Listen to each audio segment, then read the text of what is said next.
Spectrum എന്ന പേപ്പറിലെ Module-3 death fugue എന്ന പോയമാണ് നമ്മൾ ഇന്ന് നോക്കുന്നത്. നെക്സ്റ്റ് നമുക്ക് കവിതയുടെ ഓതറായ പോൾ സെലനെ കുറിച്ചൊന്ന് നോക്കാം. Paul Ancel who later adopted the surname saline.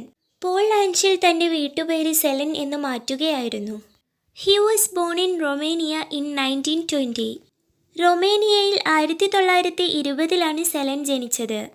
His parents were German speaking Jews. അദ്ദേഹത്തിൻ്റെ മാതാപിതാക്കൾ ജർമ്മൻ ഭാഷ സംസാരിക്കുന്ന ജൂതന്മാരായിരുന്നു. He learn Hebrew from his father who was a Zionist and German from his mother. ഒരു Zionist ആയിരുന്ന തൻ്റെ പിതാവിൽ നിന്ന് ഹീബ്രു ഭാഷയും മാതാവിൽ നിന്ന് ജർമ്മൻ ഭാഷയും അദ്ദേഹം പഠിച്ചു. Celan's life was most turbulent when his parents, relatives and friends were sent to a concentration camp.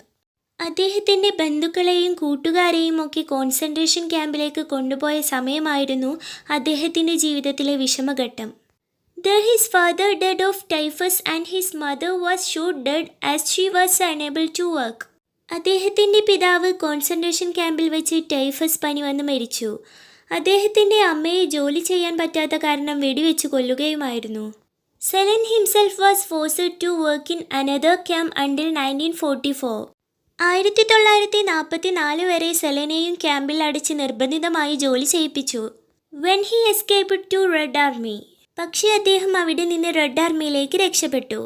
After the war Celan settled in Paris where he worked as a translator of famous books and teaching German language and literature.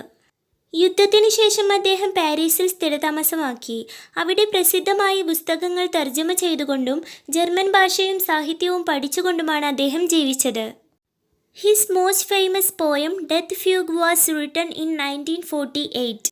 അദ്ദേഹത്തിൻ്റെ ഏറ്റവും പ്രസിദ്ധമായ death fugue എന്ന കവിത 1948 പുറത്തു വന്നത്.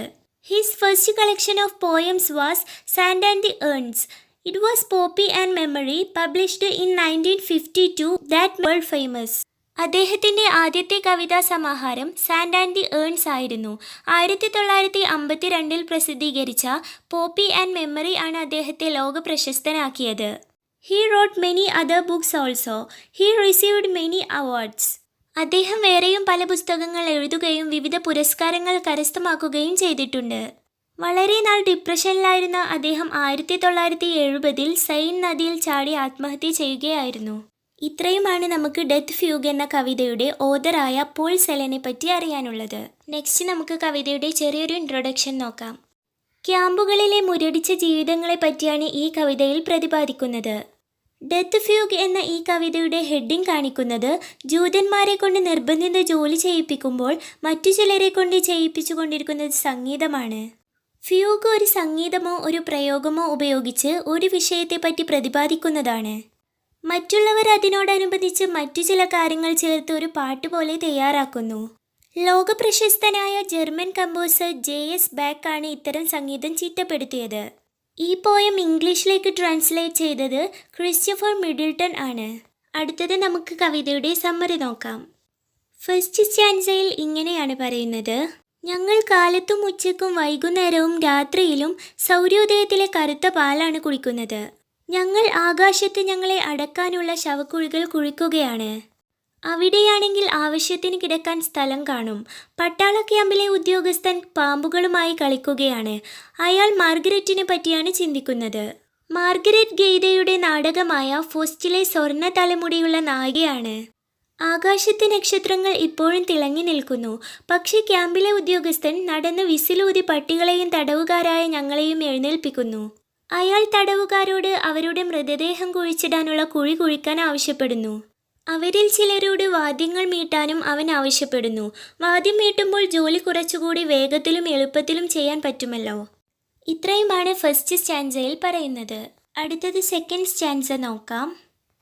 ഇത് ആദ്യത്തെ സ്റ്റാൻസയുടെ ആവർത്തനമാണ്. പക്ഷേ ഇവിടെ കവി ശുലാമിത്തിനെ പരാമർശിക്കുന്നു. ഷുലാമിത്തിൻ്റെ തലമുടി കറുത്തതാണ്. ഷുലാമിത്ത് ഹീബ്രുവിൽ സോളമൻ്റെ പേരാണ്. ആ പേര് ഷാലോം എന്ന പദവുമായി ബന്ധപ്പെട്ടിരിക്കുന്നു. ഷാലോം എന്നാൽ സമാധാനം എന്നാണ് അർത്ഥം. സലോമി എന്നുള്ള പേരും ഷാലോം ആയി ബന്ധപ്പെട്ടതാണ്.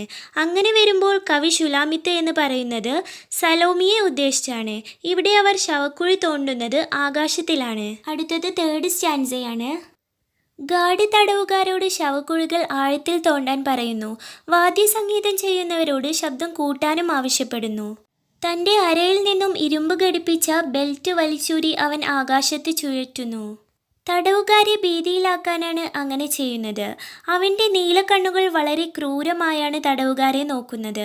അവരുടെ തൂമ്പ നല്ലവണ്ണം ഉപയോഗിച്ച് അവിടെയും ഇവിടെയുമൊക്കെ കുഴിക്കാൻ അവൻ ആജ്ഞാപിക്കുന്നു. നെക്സ്റ്റ് ഫോർത്ത് സ്റ്റാൻസ നോക്കാം. ഈ സ്റ്റാൻസയിലും പുതുതായി ഒന്നും തന്നെയില്ല. മാർഗ്രറ്റിൻ്റെ സ്വർണ്ണമുടിയും സലോമിയുടെ കറുത്ത മുടിയും തമ്മിൽ താരതമ്യം ചെയ്യുന്നത് ആര്യൻ വംശവും ജൂതവംശവും തമ്മിലുള്ള വ്യത്യാസങ്ങൾ എടുത്തുകാട്ടാനാണ്. ജൂതന്മാർ ജർമ്മൻകാരേക്കാൾ താഴ്ന്ന വർഗ്ഗക്കാരാണെന്നാണ് അവൻ പറയുന്നത്. സർപ്പത്തിൻ്റെ പേര് പലവിധ ദുർഗുണങ്ങളും നമ്മുടെ മുമ്പിൽ കൊണ്ടുവരുന്നു. ഒറ്റിക്കൊടുക്കൽ, ക്രൂരത, ചതി എന്നീ ദുർഗുണങ്ങളെല്ലാം സർപ്പത്തിൻ്റെ പ്രകടമാണ്. ഉൽപ്പത്തി പുസ്തകത്തിലെ ആദത്തെയും ഹവ്വയെയും വിലക്കപ്പെട്ട കനി തിന്നാൻ സർപ്പം പ്രേരിപ്പിച്ചതിൻ്റെ കഥ നമ്മൾ ഇവിടെ ഓർത്തുപോകുന്നു. ലാസ്റ്റ് സ്റ്റാൻസ നോക്കാം. ഫിഫ്ത്ത് സ്റ്റാൻസയിൽ പറയുന്നത് ഗാർഡ് തടവുകാരോട് ആക്രോശിക്കുന്നു. വാദ്യക്കാരോട് കൂടുതൽ ശബ്ദത്തിൽ സംഗീതം ചെയ്യാൻ അയാൾ പറയുന്നു. മരണത്തിൻ്റെ സംഗീതമാണത്.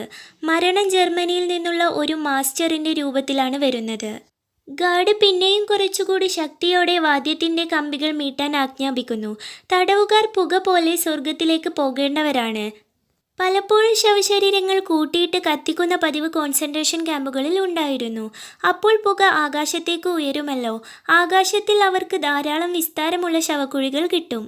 മരണം വരുന്നത് നീലക്കണ്ണുകളുള്ള ഒരു ജർമ്മൻ യജമാനൻ്റെ രീതിയിലാണ്. അവൻ വെടിയുണ്ടകൾ കൊണ്ട് നിങ്ങളെ തകർക്കും. അവ ഉന്നം പിഴക്കാറില്ല. അവനൊരു നല്ല വേട്ടക്കാരനാണ്. ഗാർഡ് തടവുകാരെ പട്ടികളെ ഉപയോഗിച്ച് വേട്ടയാടുന്നു. അവൻ പാമ്പുകളുമായി കളിക്കുകയും സ്വപ്നം കാണുകയും ചെയ്യുന്നു.